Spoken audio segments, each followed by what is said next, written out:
আজ আমি তোমাদের সাথে শেয়ার করব ক্রিস্পি পনির পকোড়ার রেসিপি। সবার প্রথমে আমি এখানে নিয়ে নিয়েছি লম্বা লম্বা করে কেটে রাখা 150 গ্রাম পনির। সেখানে দিয়ে দিচ্ছি হাফ টিস্পুনের মতো হলুদ গুঁড়ো, হাফ টিস্পুনের মতো জিরে গুঁড়ো আর হাফ টিস্পুনের মতো কাশ্মীরি লঙ্কার গুঁড়ো, আর নিয়ে নিচ্ছি হাফ টিস্পুনের মতো বিট লবণ। এখন দিয়ে দিচ্ছি কিছুটা কাসুরি মেথি আর হাফ টিস্পুনের মতো গোলমরিচের গুঁড়ো। এখন দিয়ে দিচ্ছি 1 টিস্পুনের মতো ভিনিগার। এরপর আমি এই মশলাগুলো দিয়ে পনিরটা ভালোভাবে মাখিয়ে নিচ্ছি। পনিরটা কোট করে নেওয়ার জন্য আমি এখানে নিয়ে নিয়েছি 3 টিস্পুনের মতো ময়দা আর 3 টিস্পুনের মতো চালের গুঁড়ো।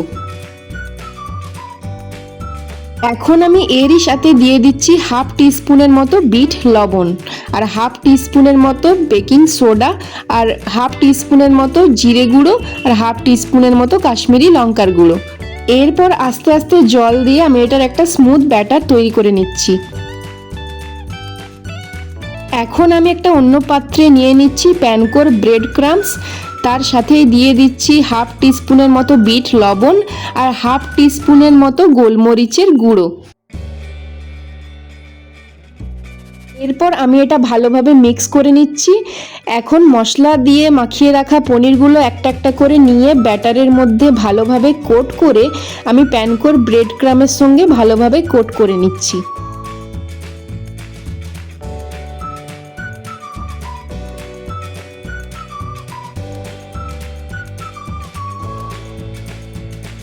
সব পনিরের টুকরোগুলো আমি এভাবেই কোট করে নিয়েছি।